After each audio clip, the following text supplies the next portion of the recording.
وعلى آل محمد كما باركت على إبراهيم وعلى آل إبراهيم إنك حميد مجيد. عن عبد الله بن عباس رضي الله عنهما أن النبي صلى الله عليه وسلم سجد بالنجم رواه البخاري. عن زيد بن ثابت قال قرأت على النبي صلى الله عليه وسلم النجم فلم يسجد فيها متفق عليه.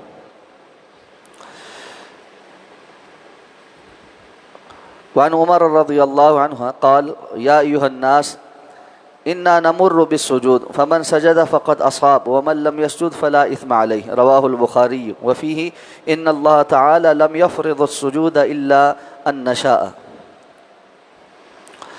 حضرت عبداللہ ابن عباس رضی اللہ تعالی عنہما بیان فرماتے ہیں کہ جناب نبی کریم صلی اللہ علیہ وسلم نے سورہ النجم کی آیت سجدہ کی تلاوت کی اور سجدہ کیا. اس حدیث مبارکہ کو امام بخاری نے نقل کیا ہے. حضرت زید بن ثابت رضی اللہ تعالیٰ عنہ بیان فرماتے ہیں کہ میں نے نبی کریم صلی اللہ علیہ وسلم کو سورہ النجم پڑھ کر سنائی اور آپ صلی اللہ علیہ وسلم نے سورہ نجم کی آیت سجدہ سن کر سجدہ نہ کیا. یہ حدیث مبارکہ صحیح بخاری اور صحیح مسلم کی متفق علیہ روایت.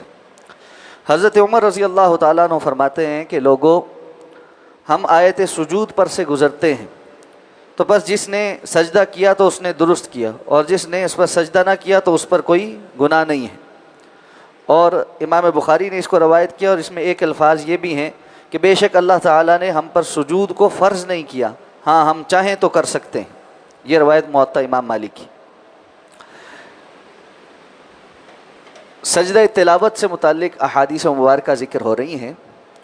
ان تمام احادیث کو بیان کر کے جو مسئلہ ثابت کیا گیا ہے وہ یہ ہے کہ سجدہ تلاوت سنت ہے، فرض یا واجب نہیں ہے. رسول اللہ صلی اللہ علیہ وسلم نے سورہ نجم کی تلاوت فرمائی اور سجدہ کیا.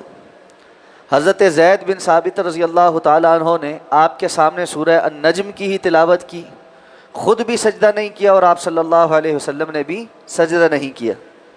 اگر حضرت زید کا یہ عمل ٹھیک نہ ہوتا تو یقیناً رسول اللہ صلی اللہ علیہ وسلم ان کو فرماتے کہ آیت سجدہ پہ سجدہ کرو، اور خود بھی سجدہ کرتے.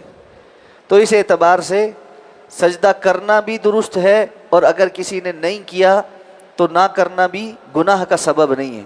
ہاں یہ ضرور ہے کہ سجدہ کرنا افضل ہے، سجدہ کرنا افضل ہے، آیات سجود پر سجدہ کرنا چاہیے.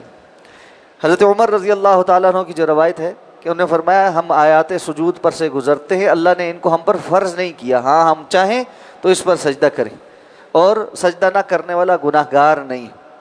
بعض علماء نے اس میں یہ تفصیل بھی بیان کی ہے کہ اگر امام سجدہ کرے یا قرات کرنے والا سجدہ کرے تو پھر سننے والے کو بھی سجدہ کرنا چاہیے اور ماموم کو بھی سجدہ کرنا چاہیے.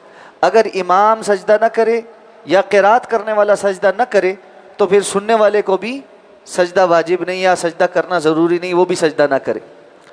اس میں بعض علماء نے لوگوں کی 3 کیفیات بیان کی ہیں، ایک قرات کرنے والا، ایک مستمع اور ایک سامع. قرات کرنے والا تو معروف جو پڑھ رہا ہے، مستمع کہتے ہیں جو توجہ کے ساتھ کان لگا کر صرف اس تلاوت کو ہی سن رہا ہے، اور سامع کہتے ہیں جس کے کان میں آواز تو پڑ رہی ہے لیکن وہ توجہ سے اس کو نہیں سن رہا، کوئی اور کام کر رہا ہے، کوئی تلاوت کر رہا ہے، اس کے کان میں بس آواز پڑ رہی. تو کہتے ہیں قرات کرنے والے کے لیے افضل ہے کہ وہ سجدہ کرے، نہ سجدہ کرے تو گناہ نہیں. مستمع کے لیے بھی قرات کرنے والے کے ذیل میں حکم، اگر قرات کرنے والا سجدہ کرے تو وہ بھی سجدہ کرے، اگر قرات کرنے والا سجدہ نہیں کرتا تو وہ بھی نہ کرے.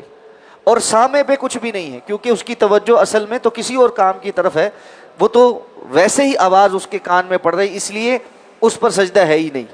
تو بہرحال یہ کچھ تفاصیل دیگر احادیث سے علماء نے اس کے ذیل میں بیان کی ہیں. اصل بات یہی ہے کہ سجدہ تلاوت یہ سنت ہے، کرنا افضل ہے، اور اگر کوئی نہ کرے تو اس پر گناہ کوئی نہیں ہے. اور اسی میں پہلے بھی بات ہوئی تھی کہ یہ درست نہیں ہے کہ کوئی سجدہ تلاوت کی آیت پہ سے گزرا، اس نے اس وقت سجدہ نہیں کیا اور بعد میں وہ اس کی قضا کر رہا ہے. قضا کی کوئی حیثیت نہیں ہے، اور نہ ہی یہ درست ہے کہ بندہ پورا قرآن مجید مکمل کر کے آخر میں 14 سجدے کرے، یہ کوئی درست عمل نہیں۔ اللہ ہمیں سمجھ کر عمل کرنے کی توفیق عطا فرمائے۔ سبحانک اللہم و بحمدک، نشہد ان لا الہ الا انت، نستغفرک و نتوب الیک۔